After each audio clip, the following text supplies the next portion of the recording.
नमस्कार दोस्तों, मैं प्रशांत सिंह एक बार फिर से आपके साथ आपके अपने online platform Barabanki genius coaching पर।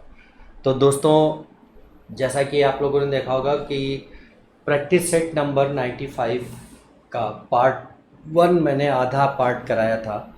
आधा पार्ट आज लेकर के आए हैं जो आपके लिए कई सारे एग्ज़ामों में सहायक सिद्ध हो सकता है, जो कि कई सारे एग्ज़ाम के प्रीवियस ईयर के पेपर्स का क्वेश्चंस हैं और जिनका डिस्कशन हम लेकर के आए हैं। तो चलते हैं अपने एक सवाल से। ठीक, 20 नंबर सवाल तक हमने करा दिया था। 21 नंबर क्वेश्चन से फिर आगे बढ़ते हैं। यदि किसी संख्या को 121 से विभाजित किया जाए तो शेषफल 25 आता है।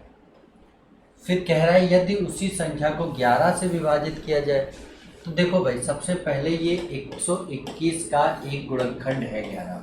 अगर गुणनखंड है तो कुछ सोचना नहीं है, 25 को 11 से विभाजित कर दो, 2 बार गया 22 आया, शेष बचा 3, यही आपका उत्तर हो जाता है।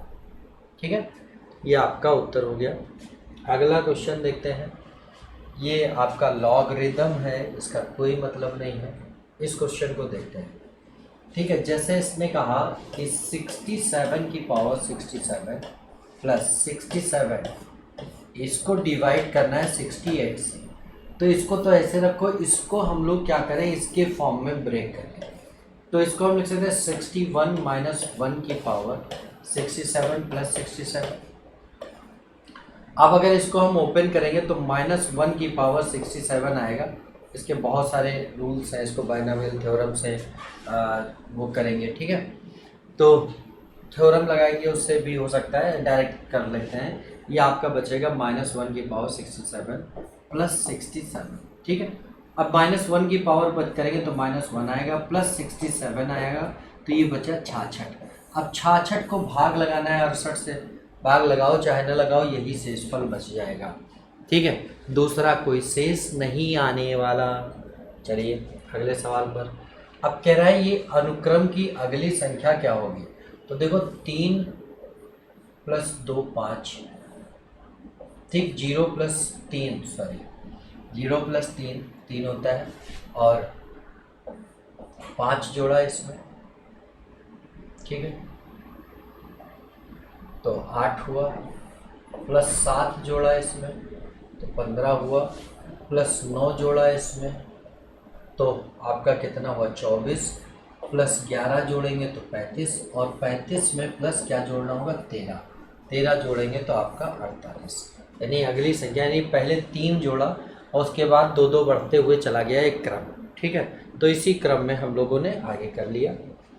इसको हल करेंगे, कर लेते हैं, कर लो। इसका 1/2 उत्तर आ जाएगा। ठीक है, ये आप लोग कर लेंगे। वैसे 1 - 2 ब्रैकेट में आपका दिया है 1 - 2 की पावर -1 और ये होल पावर -1।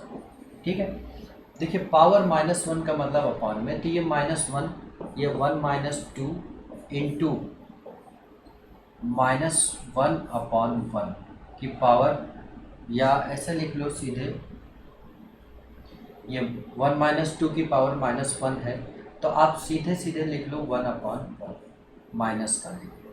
ठीक, क्योंकि ये माइनस का 1 बचेगा और पावर 1 का मतलब 1 पावर -1 मतलब 1/1। ठीक है, अब इसकी होल पावर -1 दिया है, तो इसको पहले सिंप्लीफाई करें तो माइनस का माइनस से गुणा क्या हो जाएगा +2। ठीक है, और इसकी पावर -1 है, तो ये 3 की पावर -1 या 1/3 इसका आंसर हो जाएगा दोस्तों। ठीक, ये नहीं होगा, 1/3 उत्तर हो जाएगा। चलिए अगले सवाल पर चलते हैं। अगला सवाल आपका कह रहा है यदि स्टार एक ऐसा अंक है जिसके कारण ये इसको 11 से विभाजित किया जा सकता है, 5824 स्टार ये।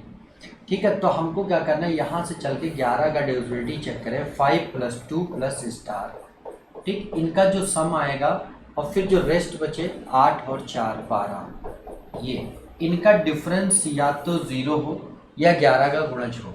यानी 0 लाने के लिए अगर यहाँ 12 होता तो यहाँ क्या रखना होता है 7। ठीक, तो यही आपका सॉरी 5 2 7 5 12, यहाँ पे 5 रखना होता है, 7 नहीं, क्या रखना होता है 5।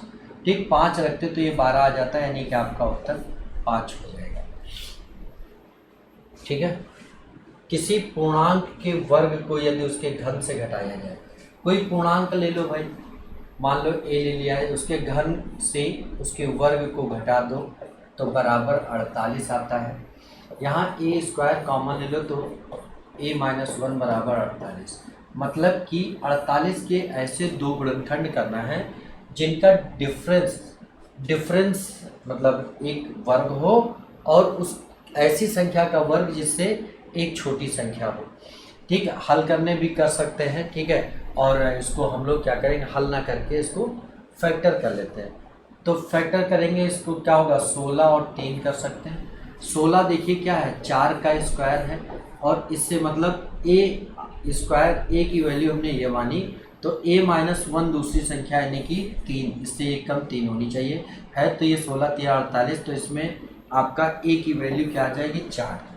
ठीक है, तो आपका आंसर क्या होगा 4। ऑप्शन से भी कर सकते थे, अगर a की जगह 4 रखते तो ये 16 हो जाता, और ये 4 रखते तो ये 3 होता, 16 और 3 48 होता है, यानी कि उत्तर। ठीक है, तो अगर डायरेक्ट फैक्टर नहीं कर पाते हो तो आप इस तरह से कर लो। ये दिया है 4 पावर 10.5, 10.5 का मतलब है 1/2, और 1/2 मतलब √4, यानी इसकी वैल्यू 2 हो गई, और उसकी 10.5 गुणे 10.5 गुणे 10.5 और गुणे 10.5। ठीक, इनका गुणा, इसका गुणा करेंगे तो 1 हो जाएगा, और इसका गुणा करेंगे तो 125 आएगा, और 3 अंक के बाद दशमलव लग जाएगा, तो पॉइंट हटाएंगे तो नीचे 1000 हो जाएगा, और 1000 का विचार हो जाएगा 1/8, यानी डी ऑप्शन आपका करेक्ट हो जाएगा। ठीक है, अगले सवाल पर चलते हैं। ए कोई काम बी की तुलना में 3 गुनी गति से करता है। ठीक, ए और बी, मतलब ये अगर गति 1 है तो ये कितनी होगी 3। ठीक है, ये एफिशिएंसी हो गई, और ये दोनों मिल करके अगर करें तो 4 गति हो जाएगी, और 12 दिनों में करते हैं तो 48 काम हो जाएगा। 48 काम अगर बी ने करना है तो 48 दिन लगेगा, क्योंकि इसकी क्षमता 1 है, तो आपका आंसर 48 हो जाएगा, बी का ही पूछा है। अगले सवाल पर चलते हैं। एक काम 10 पुरुषों द्वारा, देखिए 10 आदमी इसको कर सकते हैं 12 दिनों में, और 10 औरतें कर सकती हैं 6 दिनों में। मान लो 12 काम था, इनकी क्षमता 1, इनकी 2, तो दोनों की मिली क्षमता 3, तो 12 काम 3 क्षमता, तो समय दोनों समूह को मिलके 4। ठीक है, ए कोई काम 6 दिनों में, बी 9 दिनों में, यदि दोनों मिलकर काम करें तो इसमें कुछ नहीं करना, 6 गुणे 9/6 + 9। ठीक है, तो 9 6 का 54 बटे 9 6 15, 3 5 6 15, 3 18 54, तो 5 3 15 6.6। ठीक है, 5 वस्तुओं का बिक्री मूल्य 3 वस्तुओं के क्रय मूल्य के बराबर है। ठीक है, 5 का सेलिंग प्राइस बराबर है 3 का कॉस्ट प्राइस। ठीक है, तो ये इंटरचेंज हो जाएंगे, ये आपका सेलिंग प्राइस हो जाएगा, सॉरी ये कॉस्ट प्राइस हो जाएगा, और ये सेलिंग प्राइस। 5 का खरीदा, 3 का बेचा, 2 हानि कहाँ से, 5 से कितना परसेंट हुआ, तो आप होंगे 40%। ठीक है, अगला सवाल देखते हैं। यदि कोई व्यक्ति एक वस्तु इतने रुपए में बेचने पर 20% हानि उठाता है, ठीक है, यानी कि 80% बराबर दिया है 480, 20% लाभ यानी 120% बराबर पूछा है, 480 गुणे 120/80। ठीक है, 5 6 72, ये 0 नहीं है भाई। ठीक है, तो 720 होता है। ठीक, और ये हमने डायरेक्ट 80 कैसे, भाई देखो जैसे 20% की हानि, अगर उसका CP 100 मान ले और 20 हानि ले लिया तो बेचेगा कितने का, 80 का, और 80 जब बेच रहा है तो रुपए में कितने, 480, दोनों विक्रय मूल्य बराबर। फिर 20% लाभ, अगर 20% लाभ लेगा तो कितने बेचेगा, 120, 120 की वैल्यू बतानी थी। ठीक है भाई, चलिए, X द्वारा इतने रुपए मूल्य का एक मकान 5% लाभ पर Y को बेचा गया। ठीक है, और फिर कह रहा है कि Y उसे X को 2% हानि पर बेच देता है। कुछ नहीं है भैया, 1.5 लाख का 5% निकालेंगे 7,500, ये आया। ठीक, तो उसको मिला कितना, 1.5 लाख प्लस 7,500, यानी कि ये वाई के पास जो पहुंचा, ये पहुंचा 1,57,500 रुपये में। और इसने इसका 2% हानि लिया, इसका 2% कितना, तो परसेंट से ही खत्म, 5 दूनी 10 का 0, ठीक है, 2 सते 14, 1 15, 2 पंचे 10 और 1 11, एक कम 2 और 1 3, 3150 हानि पर बेच दिया। मतलब कि 7500 में से 3150 रुपये कम कर दो। ठीक, तो 0, 5 और यहाँ बचा 4 आएगा। ठीक है, तो x को लाभ हुआ भाई कितने का, जितना उसको हानि हुई, छोड़ो इसको करने की जरूरत नहीं है। ठीक है, जितना उसको हानि हुई, किसको, y को हानि हुई है कितनी, 3150 रुपये, और यही x का लाभ हो जाएगा, यानी सी ऑप्शन करेक्ट हो जाएगा। भाई जितना आपका वो हानि लेगा उतना ही उसका लाभ होगा। ठीक है, चलिए अगले सवाल पर देखते हैं। ए, बी और सी एक कंपनी में हिस्सेदार हैं। किसी एक वर्ष में ए को लाभ का 1/3 भाग और बी को 1/4 भाग और सी को इतना मिलता है।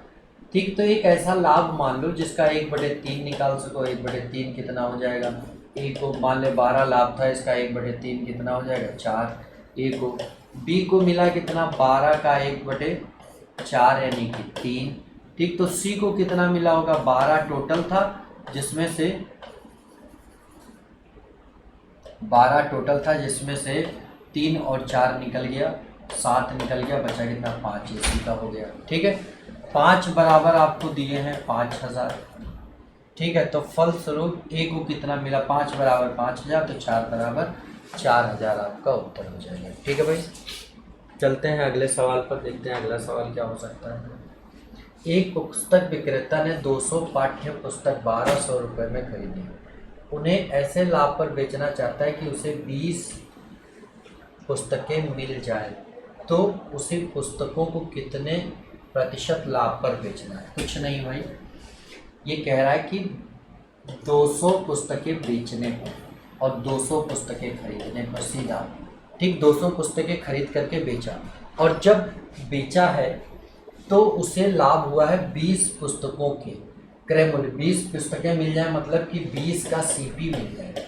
ठीक, तो ये लाभ हो जाएगा। ये लाभ हमने इसमें जोड़ दिया तो इसके बराबर, यानी कि 200 का सेलिंग प्राइस बराबर हो जाएगा 220 का कॉस्ट प्राइस। ये इंटरचेंज हो जाएंगे, ये सीपी और ये एसपी, यानी अगर 200 का खरीदा 220 का बेचा, तो 20 का लाभ हुआ कहाँ से, 200 से।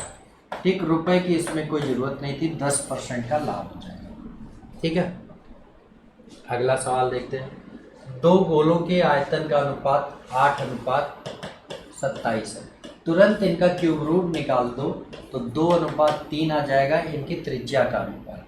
तो पूरी सतह का अनुपात क्या होगा, तुरंत इनका स्क्वायर कर दो, तो 4:9 ये हो जाएगा इनके सतह का स्क्वायर। ठीक है, तो याद रखिएगा, गोले की त्रिज्या का क्यूब रूट करेंगे, गोले के आयतन का क्यूब रूट करेंगे, त्रिज्या आ जाएगी अगर अनुपात में दिया है। ठीक, और त्रिज्या का स्क्वायर रूट कर देंगे तो आपका सरफेस एरिया आ जाएगा। ठीक है, यदि किसी त्रिभुज का क्षेत्रफल इतना सेंटीमीटर है और आधार और संबंधित ऊंचाई का अनुपात 3:4 है, तो त्रिभुज की ऊंचाई क्या होगी। कुछ नहीं करना है भाई, ये कह रहा है आधार और संबंधित ऊंचाई, अगर 3 और 4 है तो ये 5 होना पड़ेगा कंपल्सरी। ठीक, और अगर 5 है तो ये राइट एंगल ट्राइंगल हो गया, यही मान करके कर लेते हैं। ठीक, अगर ये x है, ये x है, तो ये x, तो इसका क्षेत्रफल हाफ 3x × 4x बराबर 1176। ठीक है, तो इससे 2 खत्म, 2 3 6, यानी x² बराबर 1176/6। 6 कन्नम 6, 5 11, 6 9 54 और 3 6 6 36। x² बराबर, स्क्वायर हटाएंगे रूट लगा देंगे 13। ठीक है, तो पूछा है त्रिभुज की ऊंचाई क्या है, 3x। ठीक है, आधार और ऊंचाई, ये आपका 3x था और ये 4x था। ये आधा और ऊंचाई, तो 4x बराबर बताना है। तो 13 गुणे 13 चौके 52, ये आपका ऑप्शन बी करेक्ट हो जाएगा। ठीक है, अगले सवाल पर चलते हैं। 15 सेंटीमीटर भुजा वाले किसी घन में 3 सेंटीमीटर भुजा वाले कुल कितने घन काटे जा सकते हैं? तुरंत 15 को बटे 3 कर लो 5 और इसका कर दो क्यूब। ठीक है, तो 5 का क्यूब 125 घन कट जाएंगे। क्यों होता है, कैसे होता है, आइए ऑफलाइन में तो बताएंगे आपको। एक व्यक्ति ने इतने रुपए अपने बेटे, 5 बेटे, ठीक है, 5 सन, ठीक है, 4 बेटियां डॉटर और 2 भतीजे नीश के लिए छोड़े। यदि प्रत्येक बेटी को प्रत्येक भतीजे का 4 गुना मिले, यानी डॉटर को नीस का 4 गुना, ये इसको 1 मिलता है तो इसको 4 मिलता है, तथा प्रत्येक पुत्र बेटे को भतीजे का 5 गुना मिले, यानी सन को मिलता है 5, अगर इसको 1 है उसको। ठीक, तो डॉटर है कितनी 4, 1 को 4 तो 4 को 16, सन है 5 तो 5 को 25 और इसको 2। ठीक है, तो प्रत्येक बेटी का भाग क्या है, तो इनको जोड़ लो। ठीक है, और इस धनराशि को इसी अनुपात में बांट देंगे। ठीक है, तो 6 2 8, 8 5 13 के 3, 2 1 3 और 1 4, 43 बराबर दिया है 8600।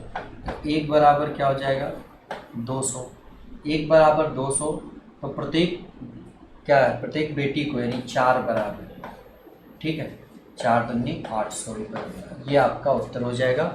और देखिए दोस्त, ये आपका अंतिम सवाल था, और अगर बात समझ आई है तो आगे बढ़ाइएगा, और जिनको लगे कि वन में बहुत स्पीड में बता दिया, तो दोस्तों ये हम पेपर का डिस्कशन करा रहे हैं, जिसमें मुझे नहीं लगता कि अगर आप डिस्कशन देख रहे हैं तो आपको कॉन्सेप्ट्स बताने की ज़रूरत है, लेकिन फिर भी अगर आपको लगता है कि ज़रूरत है तो आप या तो मेरी ऑनलाइन क्लासेस जो पड़ी हुई हैं, पुराने वीडियो पढ़े हैं उनको देख सकते हैं, या ऑफलाइन क्लास ज्वाइन कर सकते हैं, जो कि बाराबंकी शहर में बाराबंकी जीनियस कोचिंग नाम से संस्थान रन करता है। ठीक है, और अगर फिर भी आपको इन सबसे कंफर्टेबल जो नहीं फील हो रहा है तो आप बताएं, तो हम अपनी क्लास ले करके ऑनलाइन उतरें। ठीक है, और बेसिकली सारे कॉन्सेप्ट बताए जाए। ठीक है, तो चलते हैं, फिर मिलेंगे, तब तक के लिए जय हिंद जय भारत।